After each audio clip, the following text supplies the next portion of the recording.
आपने ex president of India gel Singh का नाम सुना? आप लोग जानते हैं जैल सिंह सुतार जाति के थे, धर्म परिवर्तन किया, सिख हो गए, ये सुतार थे, कारपेंटर।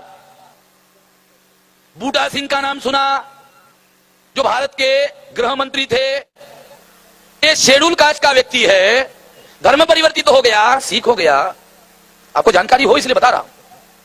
इसी तरह से अनुसूचित जाति, जनजाति, अदर बैकवर्ड कास्ट से लोग सिखिज्म में धर्म परिवर्तित हुए, बुद्धिज्म में धर्म परिवर्तित हुए, 237 कम्युनिटीज जैन धर्म में भी कन्वर्ट हुए। अभी पाटिल साहब यहां से गए, ये कुंभी जाति के धर्म परिवर्तन किया, जैन हो गए, जैन हैं मगर जाति से कुंभी थे। मालूम हो इसलिए बता रहा हूं आप लोगों को, जानकारी हो। इतिहास आप लोगों को जो देश में पढ़ाया जाता है वो इतिहास नहीं है, झूठी बातें हैं। क्योंकि जो विजयी होता है वो अपना इतिहास लिखता है, जो विजयी होता है वो अपना इतिहास लिखता है, और जो पराजित होता है उसको अपना इतिहास पढ़ाता है। इसलिए हमको जो इतिहास पढ़ाया जा रहा है वो असली नहीं है, इसलिए असली बता रहा हूं। अगर किताबों में पढ़ाया गया होता तो मुझे बताने की जरूरत नहीं होती, उसमें पढ़ाया नहीं जाता इसलिए मुझे बताना पड़ रहा है। यही हमारा प्रेरण का अभियान है, यही हम बता रहे हैं, इसलिए बता रहा हूं। जैनिज्म में लोग धर्म परिवर्तित हो गए, बुद्धिज्म में हो गए, और सबसे ज्यादा इस्लाम में लोग धर्म परिवर्तित हो गए। आज के तारीख में 99% जो मुसलमान है भारत का, वो भारत का मुसलमान schedule caste, schedule tribe, other backward caste से धर्म परिवर्तित है। आक्रमणकारी जो मुसलमान भारत में आए थे उनके साथ केवल 1200 फौजी थे। 1200 जो फौजी थे उसके 12 लाख हो गए होंगे, मगर आज अगर 12 करोड़ मुसलमान माने जाए तो कहां से आए? ये कहां से आए? कभी सोचा? आपकी जानकारी के लिए थोड़ा बता दूं, केरला में जाओ, केरला का जो मुसलमान है मलयाली बोलता है, उसकी मातृभाषा मलयाली है। तमिलनाडु में आओ, तमिल का मुसलमान तमिल बोलता है, उसकी मातृभाषा तमिल है। आंध्रा में आओ, तेलुगु बोलता है, उसकी मातृभाषा तेलुगु है। कर्नाटका में आओ, उसकी मातृभाषा कन्नड़ी है। इधर सातारा, सांगली, कोल्हापुर के साइड में हमारे लोग मराठी बोलते हैं, मुस्लिम्स। अगर उनको हिंदी बोलने के लिए कहा जाए तो इधर सातारा, सांगली, कोल्हापुर के साइड के जो मुसलमान हैं उन लोगों को ठीक से हिंदी बोलना नहीं आता। वो हिंदी कैसी बोलते हैं? वो एक मेक को घास खिला रहे थे, एक मेक को घास खिला रहे थे। अब मराठी में घास किसको बोलते हैं और हिंदी में घास किसको बोलते जानते हो ना? तो हिंदी के बाद में उर्दू, उर्दू के बाद में पारसी, पारसी के बाद में अरबी। अरे तो बहुत दूर है भाई, बहुत दूर है, बहुत लंबा मामला है। अगर इधर बॉम्बे के आगे गुजरात जाओ, गुजरात का मुसलमान गुजराती बोलता है, उसकी मातृभाषा गुजराती है। राजस्थान में जाओ, राजस्थानी बोलता है। मारवाड़ में जाओ, मारवाड़ी बोलता है। लखनऊ में जाओ, अवधी बोलता है। गोरखपुर में जाओ, भोजपुरी बोलता है। पटना में जाओ, मुसलमान मगधी बोलता है। बंगाल में जाओ, बंगाली बोलता है। सुनकर आश्चर्य होगा, बांग्लादेश की राष्ट्रभाषा जानते हो क्या है? बांग्लादेश की राष्ट्रभाषा बंगाली है। आप सोचते होंगे मुसलमानों का राष्ट्र है, उर्दू होगा, नहीं, बंगाली है। बांग्लादेश की राष्ट्रभाषा बंगाली है। क्यों? आपको थोड़ा बता दूं क्या बात है, क्या इतिहास है। जब परिवार के परिवार मुसलमान होने लगे तो उस परिवार में जो मां इलिटरेट थी, अनपढ़ थी, गवार थी, वो परिवार के साथ इस्लाम में चली गई। उसको उर्दू कहां से आएगी? उसको अरबी फारसी कहां से आएगी? वो जो बोलती है अपने बेटे को पढ़ाती है, अपने बेटे को समझाती है। जो बोलती है वही भाषा उसने अपने बेटे को पढ़ाई, समझाई। एक सबूत के तौर पर बता रहा हूं ताकि आप लोगों को पता चले कि ये जो धर्म परिवर्तित मूल निवासी है, ये यहां के धर्म परिवर्तित जो लोग हैं, ये यहां के मूल निवासी लोग हैं। और अगर बहुत बड़ा सबूत चाहिए तो डीएनए के आधार पर प्रमाणित कर लेना, मेडिकल साइंस के आधार पर प्रमाणित कर लेना। तो मैं ये बात आप लोगों को बता रहा था कि ये लोग यहां से धर्म परिवर्तित हो गए एससी एसटी ओबीसी से, और जो लोग एससी एसटी ओबीसी में ही है तो हो गए, एक धर्म परिवर्तित हो गए और एक धर्म परिवर्तित नहीं हुए। ऐसे दो लोग हैं, एससी एसटी ओबीसी, जो धर्म परिवर्तित नहीं हुआ और जो धर्म परिवर्तित हो गए, सिख हो गया, मुसलमान हो गया, ईसाई हो गया, बुद्धिस्ट हो गया, जैन हो गया, ऐसे दो वर्ग हो गए। अब हमारे देश में फसाद होता है। जब फसाद होता है तो फसाद किस में होता है जानते हो? जिन्होंने धर्म परिवर्तन नहीं किया, वो schedule caste, schedule tribe, other backward caste के जो लोग हैं वो लोग, और जो धर्म परिवर्तित होके मुसलमान हो गए और जो धर्म परिवर्तन नहीं किया, उन दोनों के बीच में फसाद होता है। उन दोनों के बीच में फसाद होता है। और जब दूसरे दिन अखबार में खबर आती है छपकर, तो खबर में क्या होता है? खबर में होता है हिंदू मुसलमान का फसाद। अखबार में क्या होता है? अखबार में होता है हिंदू मुसलमान का फसाद। मगर फसाद तो हिंदू मुसलमान का नहीं है। फसाद तो जो धर्म परिवर्तित नहीं हुए और जो धर्म परिवर्तित हुए, इनसे ही, यहां से ही उधर गए, ये दोनों के बीच में फसाद होता है। मगर अखबार वाले लिख देते हैं कि फसाद हिंदू मुसलमान में हुआ। अखबार वाले ऐसा क्यों लिखते हैं? क्योंकि अखबार के मालिक बनिया हैं और अखबार के संपादक ब्राह्मण हैं, अखबार के पत्रकार ब्राह्मण हैं, अखबार का मालिक बनिया है। इसलिए हम इस देश के प्रचार माध्यम का हमने नाम रखा ब्राह्मण बनिया प्रचार माध्यम। इसका नाम हमने रखा ब्राह्मण बनिया प्रचार माध्यम। इसका निर्माता कौन है? इसका निर्माता है मोहनदास करमचंद गांधी। गांधी जी बनिया थे। आजादी के आंदोलन में प्रचार करने की जरूरत थी। गांधी जी ने अपने भाइयों को समझाया और उन बनियों ने अखबार निकाले। आपको सबूत चाहिए? चलो सबूत बता देता हूं। टाइम्स ऑफ इंडिया जो ग्रुप है जैन बनिया का, एक्सप्रेस ग्रुप है गोयंका बनिया का, हमारे महाराष्ट्र में लोकमत ग्रुप है, आपके इधर भी आया होगा, आया, ए दरडा बनिया का। उत्तर भारत में जाओ, भास्कर अग्रवाल बनिया, जागरण ये भी बनिया का ग्रुप है। तुम्हारे देश में जितने चैन पेपर निकलते हैं, जिसको श्रृंखलाबद्ध अखबार कहा जाता है, वो अखबार बनिया के मलकियत में है। अखबार के संपादक ब्राह्मण हैं, पत्रकार ब्राह्मण हैं। ब्राह्मण बनिया प्रचार माध्यम हो गया। जिस पर ब्राह्मण बनिया का कब्जा है, वो खबर क्या छापता है?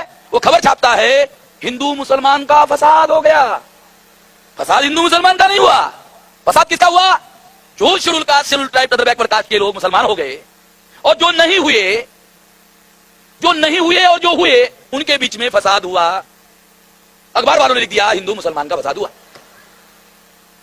मैं औरंगाबाद में वहां काम करता था तो मैंने अपनी आंखों से देखा फसाद में क्या होता है मालूम है? जब अमन और चैन रहता है, शांति रहती है, तो लोग अपने को शेड्यूल कास्ट कहते हैं, शेड्यूल ट्राइब कहते हैं, अदर बैकवर्ड कास्ट कहते हैं। और जो फसाद होता है, जैसे ही फसाद होता है, वो जितने schedule caste, schedule tribe, other backward caste के लोग होते हैं, वो सारे के सारे हिंदू हो जाते हैं। जब फसाद होता है तब हिंदू होते हैं। क्यों हिंदू होते हैं जानते हो? क्योंकि फसाद में मारकाट शुरू होती है और मारकाट में मारने वाला आदमी देखता है कौन है, तो बोलता है हिंदू, हाँ जा जा जा जा। यानी बचने के लिए अगर वो अपने को हिंदू नहीं कहता है तो सारे को मार देते। क्या कहता है? हिंदू। सही बोल रहा है? देख, नहीं तो छानबीन करेंगे तेरी कपड़े उतार कर। यानी वो भी चलता है उधर। तो फसाद में ये लोग, अनुसूचित जाति जनजाति, बैकवर्ड क्लासेस के लोग हिंदू बन जाते हैं। जब तक फसाद का प्रभाव रहता है लोग हिंदू बने रहते हैं और जैसे ही अमन शांति आ जाती है लोग अपने को schedule caste, schedule tribe, other backward caste कहना शुरू कर देते हैं। इससे क्या प्रमाणित होता है? इससे प्रमाणित होता है कि अगर इस देश में अनुसूचित जाति जनजाति, अदर बैकवर्ड क्लासेस के लोगों को हिंदू बनाना है तो हिंदू बनाने के लिए फसाद करवाना जरूरी है। ध्यान रखना, काल्पनिक बातें नहीं कह रहा हूं। अगर इस देश में हिंदू बनाना है किसी को तो हिंदू बनाने का एक तरीका है। फसाद में अगर लोग हिंदू होते हैं, शिवसेना का पूना में अधिवेशन हुआ था पहला, तो उस अधिवेशन में प्रोफेसर देशपांडे नाम के एक ब्राह्मण प्रोफेसर वहां एक्सपर्ट के तौर पर बोलने के लिए उन्होंने बुलाया। तो उन्होंने अपने भाषण में एक सिद्धांत बताया। क्या सिद्धांत बताया? कि हिंदुओं की जागृति प्रतिक्रिया से होती है। हिंदुओं की जागृति प्रतिक्रिया से होती है। मगर उसने सिद्धांत आधा बताया, पूरा नहीं बताया।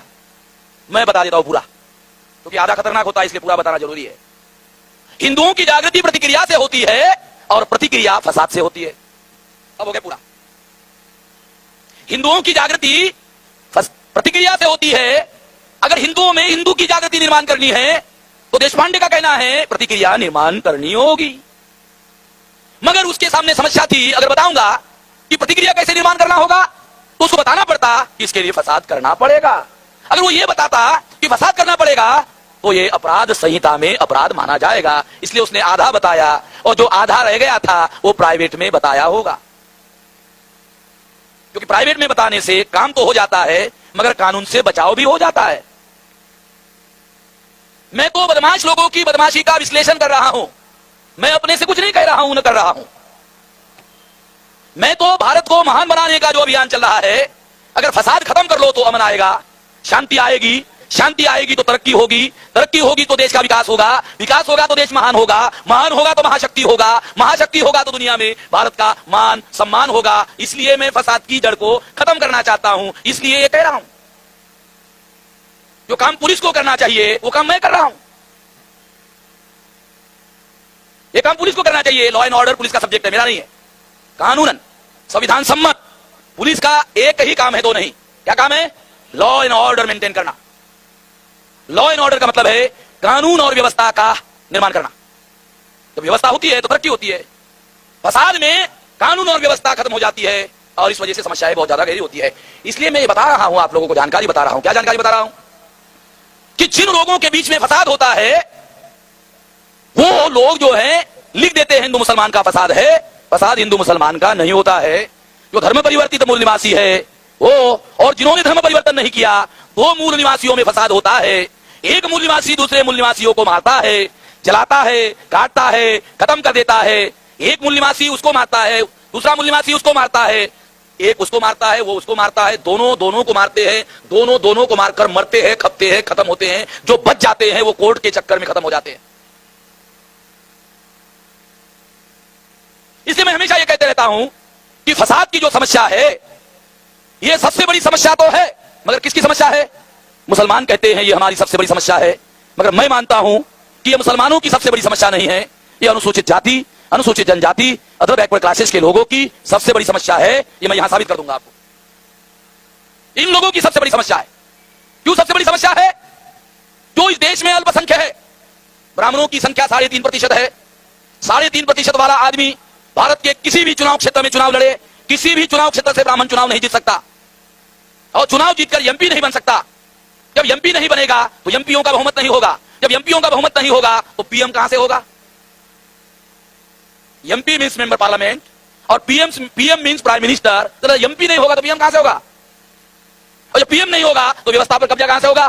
जब व्यवस्था पर कब्जा नहीं होगा तो अपना वर्चस्व कैसे निर्माण करेगा? नहीं कर सकता। इसलिए जो 3.5% है वो लोग बहुसंख्य बनना चाहते हैं और बहुसंख्य बनने के लिए इस देश में फसाद करवाते हैं। यह है उसका कारण। फसाद करवाने से क्या होता है? जो schedule caste, schedule tribe, other backward caste का आदमी अपने को हिंदू नहीं कहता, न मानता है, वो फसाद में हिंदू हो जाता है। और जैसे ही फसाद में हिंदू हो जाता है, अल्पसंख्यक ब्राह्मण बहुसंख्य हो जाता है। बहुसंख्य हो जाता है, वो चुनाव लड़ता है, हिंदू के नाम पर वोट पाता है और हिंदू के नाम पर जैसे वोट मिलता है अल्पसंख्यक ब्राह्मण चुनाव जीत जाता है। वरना कोई भी ब्राह्मण भारत में चुनाव नहीं जीत सकता। किसी भी चुनाव क्षेत्र से, भारत के किसी भी 543 में से पावर पर कब्जा करने के लिए फसाद होते हैं। ध्यान रखना। 3.5% लोग, आपको सुनकर आश्चर्य लगेगा, जो 3.5% है, ब्राह्मण 3.5%, मुसलमान 12%। 3.5% ब्राह्मण मुसलमानों को क्या कहते हैं? मुसलमानों को कहते हैं अल्पसंख्यक। 3.5